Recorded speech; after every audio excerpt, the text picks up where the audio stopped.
Yo guys, welcome back to another video. So we've gotten some news on the Chiesa injury. So apparently Chiesa won't play until October according to Fab de la Valle. Now I personally think, and I actually agree with Fab de la Valle. Obviously he probably knows more than me when it comes to his injury. But ACL injuries take a lot of time to recover. He got his in January, so that means until October that would be 9 to 10 months, which I think is probably enough for recovery.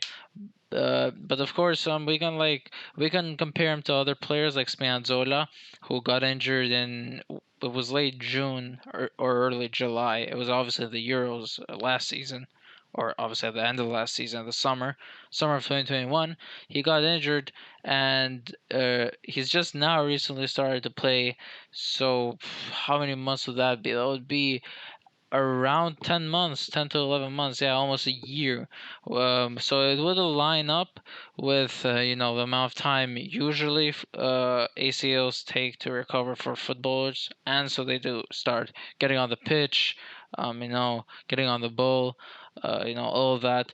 So obviously he said he's going to be out until October, but we're not sure if he's going to start to play even in October, because obviously returning from an ACL injury is not easy at all. And he's probably going to take his time, which is good because we don't want him to go to waste as a talent, because he's a very good and talented player. And if he risks by playing way too early and way too soon, it's not going to be good, because he's probably going to pick up another injury and it's going to be game over at that point. So I think he should take his time, no need to rush things.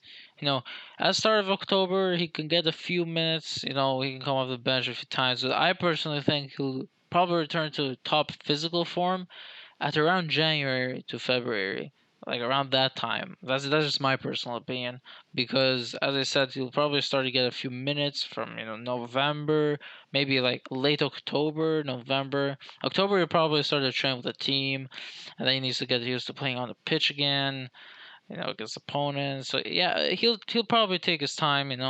He has to warm up to the idea of playing football every week, and not even every week. At this point, it's every 3 days. So he shouldn't tire himself physically. To the point where he can risk another injury, because that can be very bad for his career. If you look at the likes of Zaniolo, obviously not saying that Zaniolo rushed anything, but obviously we know that he got unlucky with injuries, two ACLs, obviously separate ACLs, because in both feet, because usually you can't really injure the same ACL. Well, you can, but it's very highly unlikely to do so. It sucks they got injured. I was actually at the match at the stadium against Roma when he did get injured, and I was looking forward to seeing him play. Man, unfortunately, he couldn't play too much. He clearly had an injury, I could see. Um, but yeah, it's unfortunate.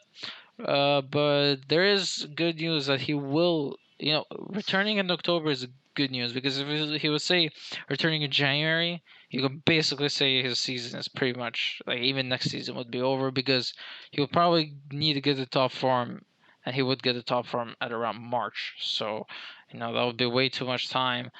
But yeah, am I happy for the fact that he's returning in October? Probably, because obviously he got to return way later, and we should take our time on him, because a lot of people are gonna want to put pressure on him. Always gonna perform the same, all this or that. But look, man, let's calm down. He's just from an ACL injury. Let him take his time. Let him take his time. Hope you guys enjoyed this video. If you did, make sure to like, share, subscribe for more of this kind of content. See you in the next one.